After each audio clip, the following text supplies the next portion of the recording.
So good morning. Good morning and hello. It's always wonderful to be here. It's always wonderful sometimes to go away so that I get to come back. It's really enjoyable.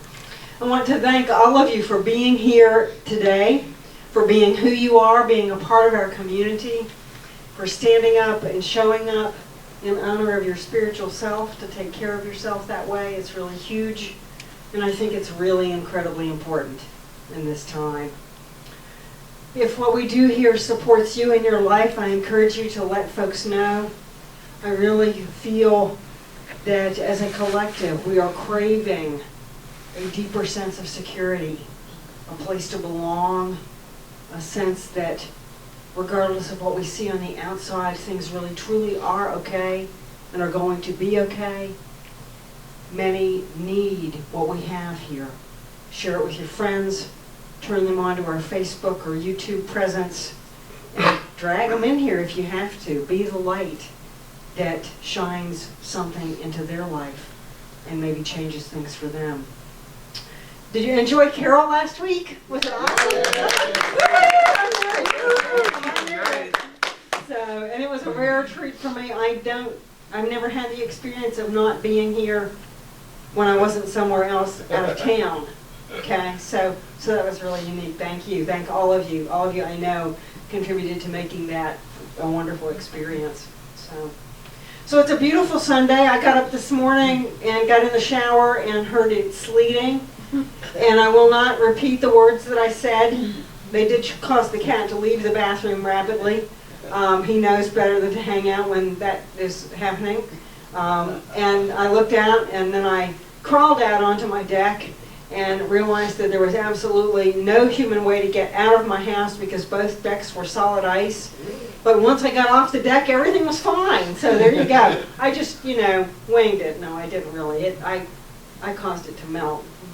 One of my superpowers, right? I don't know. So it is truly a beautiful life experience that we have. And I don't know how many of you, I know some of you don't live in the Sylva area, so you probably don't see this, but most mornings I get on the interstate out there at, exit 81 in Dillsboro, and then I get off the interstate at exit 83. And that's a nice little exit. It's right where the Sheriff's Department, the police station, our Justice Center, and all that is. So they do two things. They de-ice it heavily when the weather is questionable, which I really appreciated this morning, and they also beautify it. And the daffodils are already coming up, and I mean they're really almost flowering. So yeah, I didn't take a good look this morning. I was too concerned about the ice, coming down that little grade there. But I'm excited to get to see that again tomorrow morning and see if the flowers are coming out. I've got them starting to come up at my townhouse there, and that always tells me it really is going to warm up. I'm going to be able to cut the heat pump off someday, and no one won't be frozen in my house with 4 cats and no cat litter for very long. This is important. So I think we have a wonderful experience here in terms of where we live and the community and the natural resources and the beauty of this area. It's really, really a blessing and a gift. But I know lately, for me, a lot of my thoughts and my concerns have not been on what's going on so much in that arena. I've been thinking a lot about people who are not as blessed as my life certainly is, I think, as our lives are here in Western North Carolina. One of the things that I have started seeing really in the last, 6 or 7 years, much more here in our Sylva area is people who literally don't have a place to live. They're standing on the sides of the roads with signs. They don't look well. They obviously are struggling with just where to lay their heads down at night, how to eat, how to keep from, engaging in random acts of terror, okay? I don't know, it's pretty sad. Along with that phrase, be the change that you wish to see in the world, Gandhi's statement, has been in my head. He also said this too, and I love this quote. you're going to hear this again in another week or two. He said, "You must not lose faith in humanity. Humanity is an ocean. If a few drops of the ocean are dirty, the entire ocean does not become dirty. We cannot let some of the things that are going on in our world dis-ease us to the degree where we lose faith, to the point where we believe that all is lost, or that truly it is a very dark time. It may indeed be a dark time, but I don't, as Tom mentioned, I don't believe we can extinguish truth. I don't think anything can. I don't think there's a Goliath big enough to deal with what truly is what we are of. A little bit about Gandhi. He's an interesting person. I have this affinity for these cute little spiritual guys like Gandhi and the Dalai Lama. I just find them so darling. I just, if he was still alive, I just want to walk right up and kiss him. I'd probably get hauled off to some kind of Indian cell or something. I don't know. It probably wouldn't be good. But, he was a pretty fascinating character. He wasn't born Mahatma Gandhi. That's what all of us probably know him as. His name was, christened name, I guess you could call it, was actually, let me do this because it's one of those. It was Mohandas Karamchand Gandhi. He was christened Mahatma, that means high-souled or venerable, in 1914. He was born in 1869, and it was just a year shy of his death in 1947 that he brought India out from under British rule. One of the things I love about his works is that he's Hindu. That was his teaching. That was his belief system. And I didn't know this until I was well into school to become a minister. But when we look at the origins of science of mind, there's a tremendous amount of Hindu teaching that streams through. Ernest Holmes studied all of the world's great religions. I think Hinduism and Christianity probably have the deepest or strongest heritage in our teaching. But it's pretty interesting. Tom mentioned the story just briefly about Rosa Parks getting on the bus and being tired after a long day of at work on her feet. Probably that might have been part of the reason she wouldn't get up when she was told to get to the back of the bus. Do you know the story that's behind the origination of the phrase, "Be the change that you wish to see in the world"? I had never heard it before I started looking. Here's how it goes. There were public events where Gandhi was present. People could come to him. I guess he spoke, but then people could come to him. They could stand in line, see him, speak to him, ask for prayer, get his counsel. And so one day, a mother and her son got into the line. They got up to the front, and they got to his presence. They were brought to him. And the mother said, "I wish for you to speak to my son. He has a very strong affinity and a deep indulgence in sweets, and I do not believe this is good for him. Would you please tell him to quit?" Gandhi looked at her for a moment, and he said, "You will need to come back.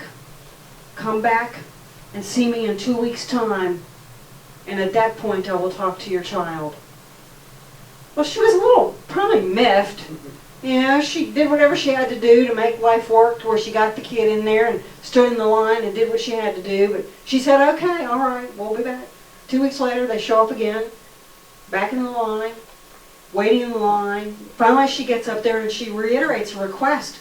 "My son is, just making himself sick practically with sweets. Please talk to him.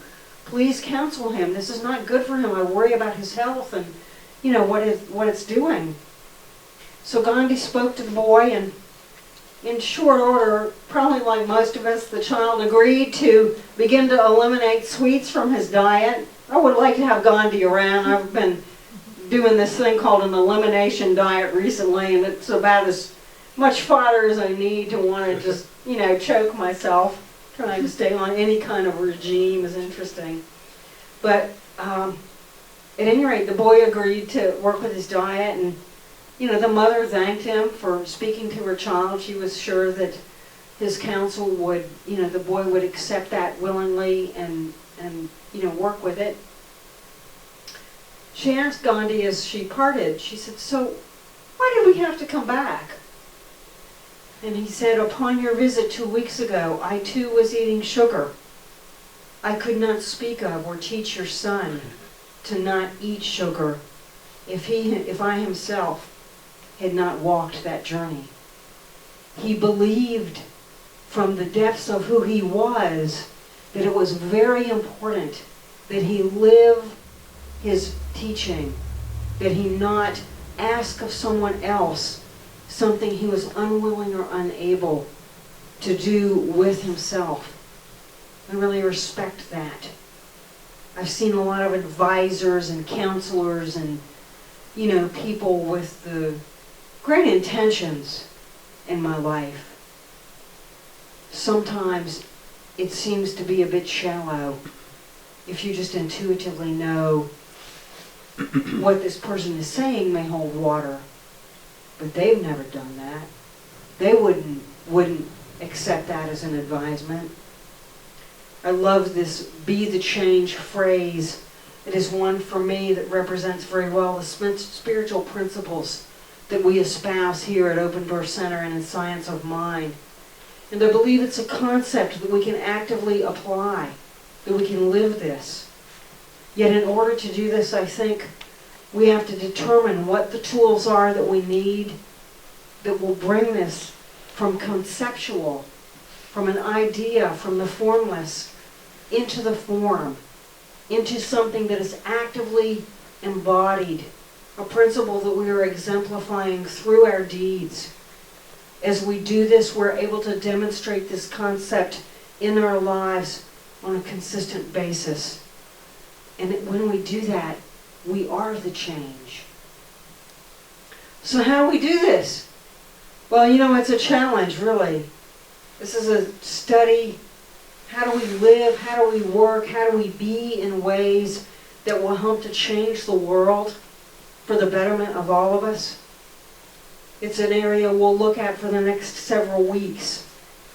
Today we're going to look at a piece that, to me, really embodies what Gandhi means when he told that family, "Go away and come back.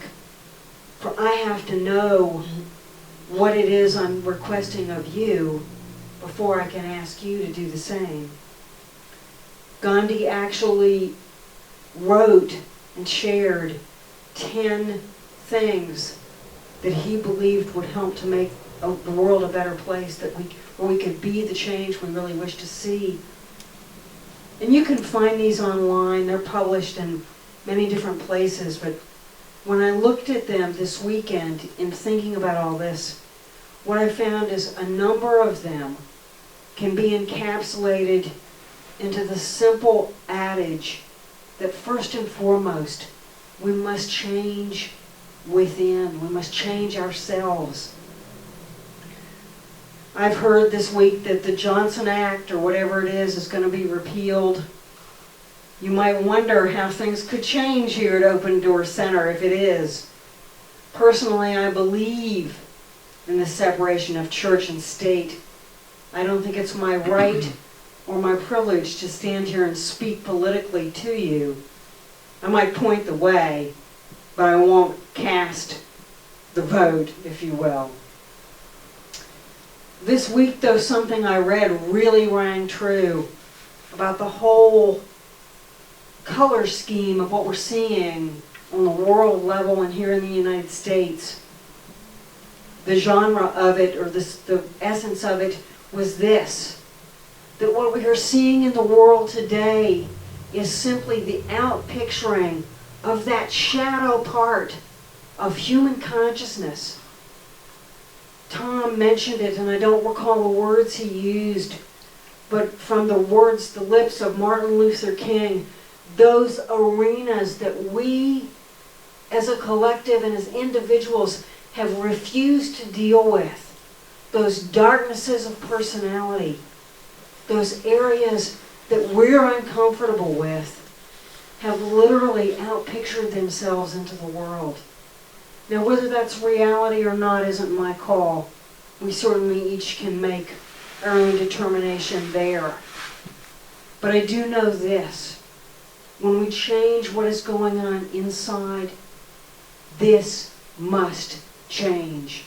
It has no choice. Spiritual law doesn't flinch. It isn't like the law we see in a courtroom or on the side of the street where the red and blue lights flash. It isn't even the law that we find within that changes from morning to night. Do you guys do that? I do sometimes. Spiritual law is definite. It is. It won't quiver in the face of question. Gandhi tells us in those 10 advisements, again, that one of the biggest ways we can support life of joy, life of compassion, life of equality for every one of us is to look within. He tells us that one of the most potent ways we can bring more love and joy into this world is to clean up what's in our consciousness, to get right with ourselves, and to live by our deepest values. When we do this, we live in congruence with the deepest parts of ourselves. We hear the call of our own souls, and we respond. From a piece about these 10 comments from Gandhi. You must be the change you want to see in the world. As human beings, our greatness lies not so much in being able to remake the world, that is the myth of the atomic age, as in being able to remake ourselves. If we change ourselves, we will change our world. If we change how we think, then we will change how we feel and what actions we take.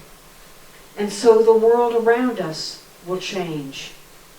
Not only because we are now viewing our environment through a new lens of thoughts and emotions, but also because the change within allows us to take action in ways that we wouldn't have, maybe in ways we've never before thought about, while we were stuck in our old thought patterns. And there's a problem inherent with trying to change our outer world without changing ourselves. When we arrive, we will still be who we are. When we reach that change, we will have strived for. We will still have our flaws. We will have our anger, our negativity, our triggers, and yes, even our self-sabotaging tendencies. And because of those uncooked seeds, we will still not find that which we hoped for, since our minds are still seeping with negativity. If we get more without having some insight and distance, some insight into and distance from our egos, we may feed our egos, causing them to become larger. Since the ego loves to divide things, to find enemies, to create separation, it may try to create even more problems and conflicts in our lives and our world. My only comment is, ouch! I don't want me to get bigger on the ugly level.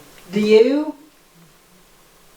If we truly want to change the world for the betterment of all of us, we have to hold fast to the awareness that we're always creating. This creative process happens even when we sleep. It happens as a result of our thoughts, our beliefs, our feelings, our words, and our actions.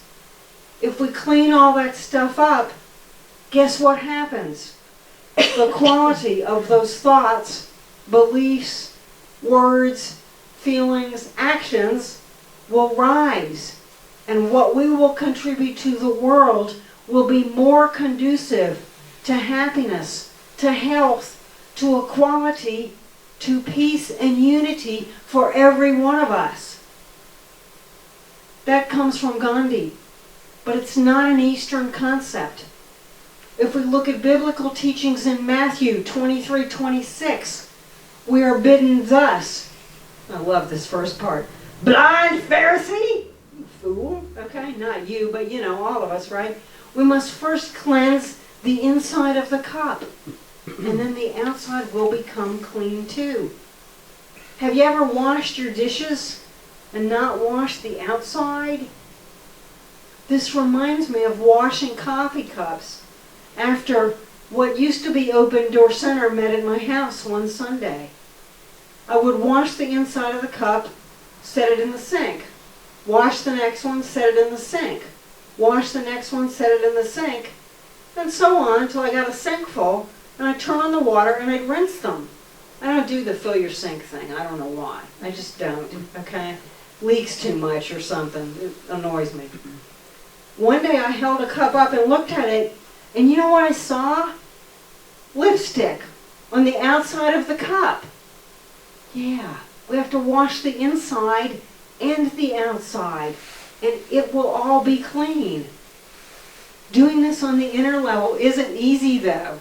It just isn't. I'm reading this book right now. Well, it's one of many. I have this problem. I pull them off the shelf, read about 2 paragraphs, put them in a pile. When the pile gets taller than the chair, that's when I clean house, okay? And I put them all back. And as I do, I go through this whole emotional thing of, oh, I'm sorry, I didn't read you. You have to go away. I have to clean, right? That's crazy. This book that I'm reading is called Accidental Saints, Finding God in All the Wrong People, if that were really possible. It's written by a woman whom I'm in love with, and I'm going to go meet someday. She's a Lutheran minister. She's a little younger than I am, covered with tattoos, started a Christian-oriented community in Denver. Here's the name of her church. House of All Sinners and Saints. I would be in the front row, okay? She and I have it. We're just 2 peas in a pod. I can't wait to get in touch with her. But in her book, Reverend Nadia Boltz-Weber confesses something that is just dear to my heart. She says she's a jerk. Now, I read it for a while and I was like, she uses a different word. Begins with A, ends with whole. You can figure it out. Children in the room, right? And she's right. I get you. Okay, because the more I read it, the more I was like, I'm not a jerk. Well, what about that time? And that thought you just had, honey child, where'd that come from? Reading this just really made me feel bad for all the jerky, seemingly unspiritual things that go on. The thoughts, some of the beliefs, and a few of the actions too. Let's level the playing field here, guys. We're all human, right? And we're all like that. Think about what goes through the mind when we see someone that we just do not like, too bad, don't care for them, and they're heading straight for us in Walmart, or maybe at church. Ooh. What about, I know you did it, when you hid the Oreos in the Raisin Bran box to keep them away from your kids or your spouse, or was it you? I know none of you guys ever do any of that crap, right? No, of course not. But we all have stuff. It makes us really dear, in my opinion, because it means we don't live on pedestals. It means we're human.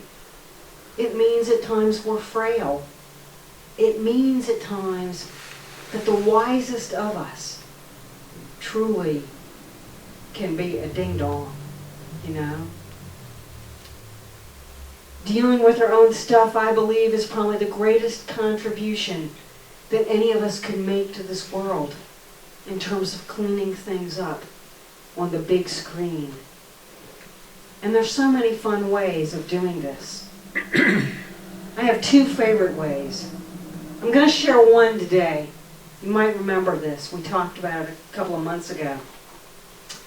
The other one, you just have to come back next week and maybe I'll remember to share about that, okay? It's really cool too. But the one that I think that really is a great way of working with my stuff comes from Stuart Grayson's book, The 10 Commandments of Prosperity. I know some of you remember that book. He's rich. If you can get a copy, do. He's wonderful. Stuart Grayson was a science of mind minister who followed closely the teachings of Raymond Charles Barker. In the lineage from Ernest Holmes, Barker was a direct student. So Stuart was kind of like a grandchild. So I consider myself kind of a great-grandchild of Ernie, in case you wanted to know. But in his book, Grayson talks about a process that he developed. And to me, it just works. If we have the right attitude, it heals volumes.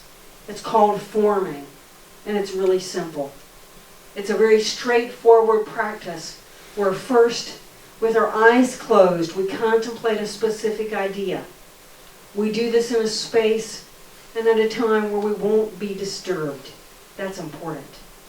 And even more importantly, we do it as we step into it, we gird ourselves with love. We invoke a sense of non-judgment. In this attitude, what happens is we allow healing to really occur. In this quiet, we notice thoughts and feelings that come to mind, to our minds as we contemplate our chosen idea. After a few moments, we write down every thought we have, every idea, every image that's come to us about that idea. We do not judge, evaluate, criticize, or analyze ourselves or anything that has come to mind. Then we take some time to simply consider what we have written, and we do that from a most objective viewpoint.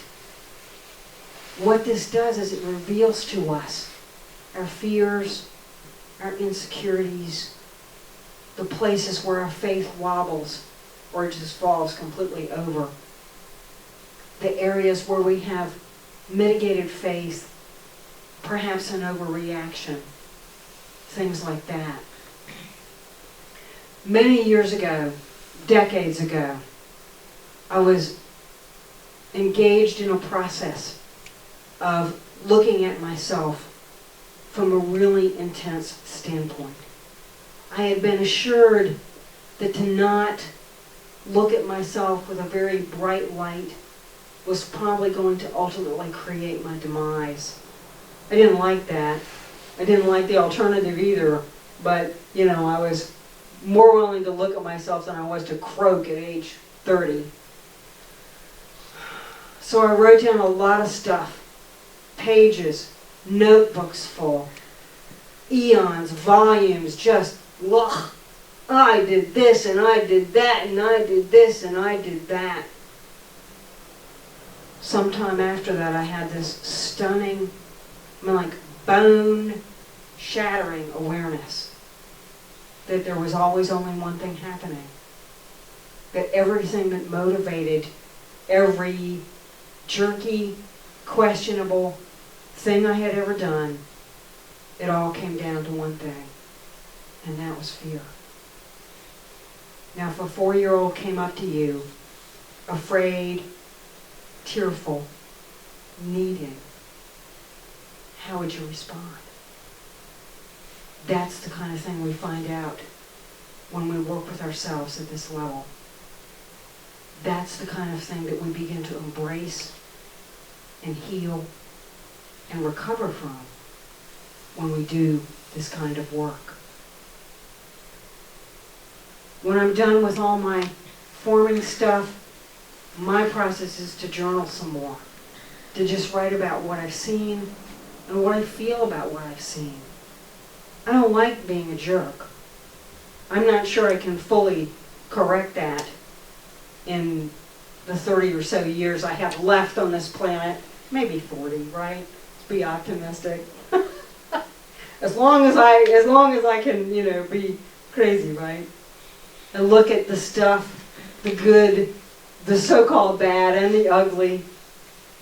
And again, I really push myself to be non-judgmental, to be loving.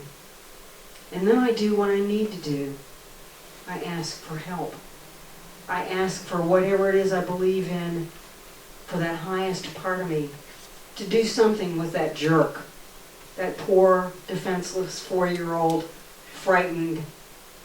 You know, the picture, have y'all seen that picture on Facebook? There's always one, you know, and there's like 3 or 4 little girls there, and one of them has her, she's got the gesture thing going on with the certain parts of the fingers there.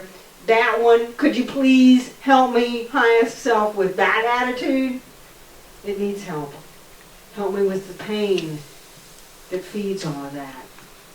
Help me not to live from that, but to live truer, closer, in more congruence with what I know I am. And then a really nice way to finish all of that is with a mantra or an affirmation. I like this one. I love and approve of myself. Really? I see myself through eyes of love. I'm going to no matter what, okay? I give my best to myself. I give my best to this world. And when we make the space, the time for healing stuff, it happens. When we heal this, we heal that. When we heal this, we turn on the TV or the screen or the news, and what we find out is that good stuff happens. And it happens every day. And there's probably a lot more of it that the stupid media doesn't pick up. In this way, we wash the dishes. We wash the inside and the outside, and we take out the so-called trash. We clean ourselves up. We clean up the consciousness with which we are creating. When we do that, what goes out is more affirming of life, more supportive, and infinitely more able to see the good that is present in everything. I mentioned the ice this morning. I had a few words of prayer to say about that ice.